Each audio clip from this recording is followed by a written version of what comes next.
This is the second video in the series dealing with the angel of the Lord in the Old Testament. Now some of you may be wondering why all the fuss about the angel of the Lord. That is a good concern. And some of you may be wondering, when will he cover the Jehovah's Witness views on the subject?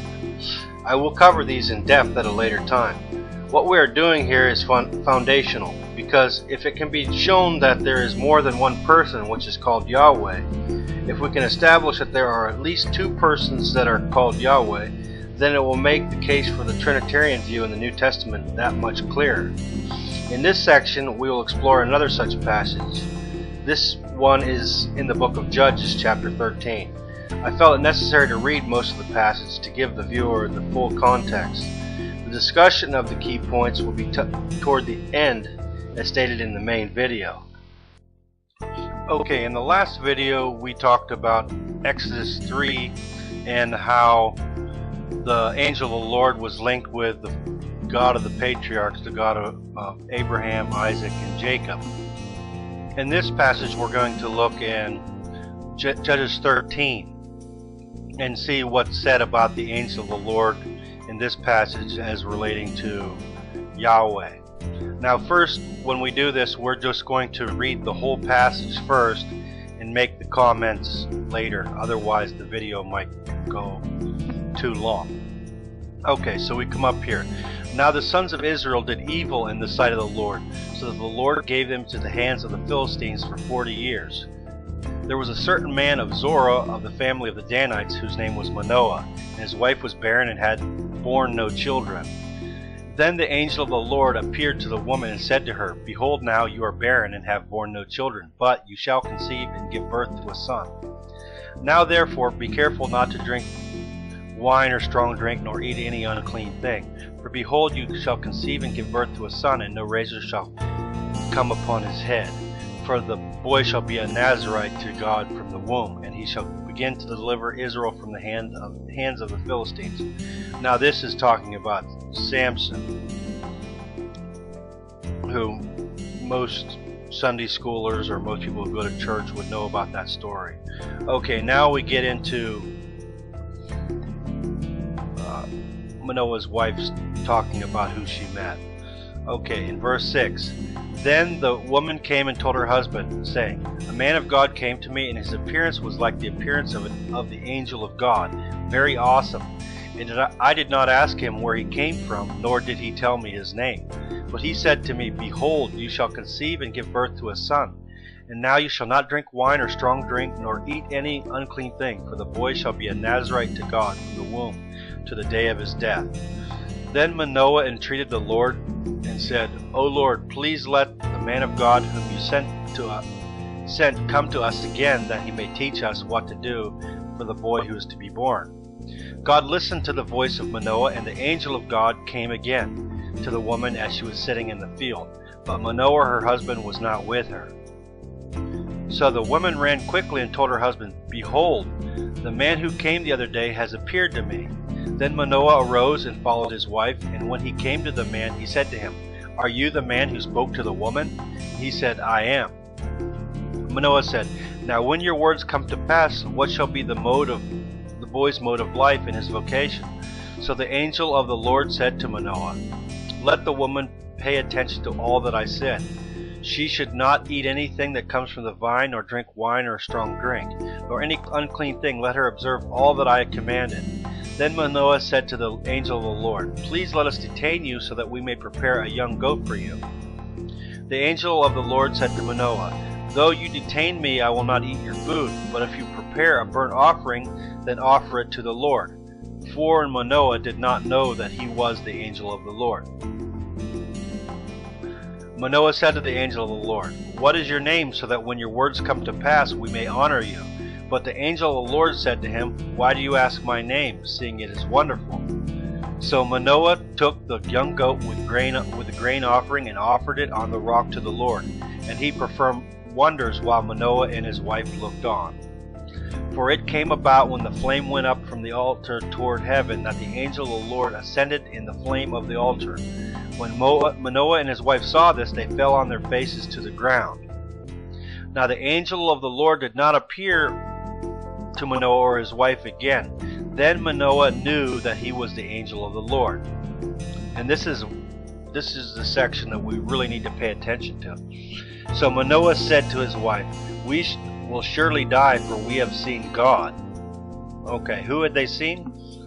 They'd seen the angel of the Lord, right?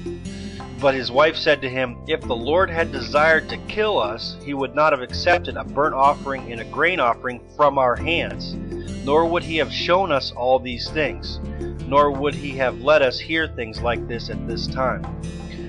Okay, so here we have the word capital L, O, capital R, capital D, which is Yahweh, or in the Hebrew, Yod-Heh-Vav-Heh. So if the Lord had desired to kill us, he would not have accepted a burnt offering and grain offering from our hands. So it was direct. I'm not going to say much more because I'm going to make comments on this further down. But I wanted to do that because while the text is fresh in our memory. Okay, let's go down here. And here in verse 23 we see the Yod-Heh-Vav-Heh. Here it's without the vowel pointings, which are underneath what they call the Hebrew radicals. And here it says, "Vatomer lo ishto lo hafatz Adonai." Here, the woman said to him, his woman said to him, "If the Lord had desired to kill us, lachemitenu lo lachach," he would not have accepted or taken mi yadenu, which is from our hands, the burnt offerings and the grain offerings. And it goes on from there. But so the Lord Yahweh received it directly from their hands. And later on I'll make a PDF with the transliterated version so you can see the Hebrew and the English together. But I didn't want to do that on this video because it would probably make it too long.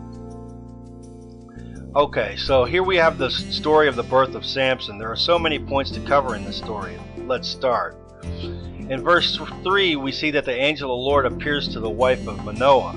In verse 6, Manoah's wife describes the angel of the Lord as having the appearance of a man, a glorified man. And this is something we'll explore in later videos. In verse 8, Manoah entreats the Lord, or Yahweh, or Jehovah in Jehovah's Witnesses terminology, to send the man back to him to learn more about the birth of his son. What we see here is not only that the angel of the Lord comes as a man, but that Manoah prays to the Lord for the angel of the Lord to be sent back, thus establishing the fact that the Lord and the angel of the Lord are not the same person. And we'll see this in other passages as well. Actually, we're just getting started. There'll be many videos to come. Okay, the angel of the Lord comes back and tells his wife what she must do with the boy. Manoah wants to offer a sacrifice to the angel of the Lord, but doesn't yet know who he is. Let's look at the following verses again, because I want to make sure we don't miss this. Sometimes on these videos I'll repeat the same verses twice, like I did in the last video too. So Manoah took the young goat with the grain offering and offered it on the rock to the Lord. And he performed wonders while Manoah and his wife looked on. For it came about when the flame went up from the altar toward heaven that the angel of the Lord ascended in the flame of the altar. When Manoah and his wife saw this, they fell on their faces to the ground. Now the angel of the Lord did not appear to Manoah or his wife again. Then Manoah knew that he was the angel of the Lord. So Manoah said to his wife, "We will surely die, for we have seen God." But his wife said to him, "If the Lord had desired to kill us, he would not have accepted a burnt offering and a grain offering from our hands, nor would he have shown us all these things, nor would he have let us hear things like this at this time." Okay, and I want to say something before I make any more comments. If you read the Old Testament, usually when a person came in contact with an angel, the angel would never accept any worship. He would always tell the person, "Hey, fear not, I'm just an angel. You should worship God."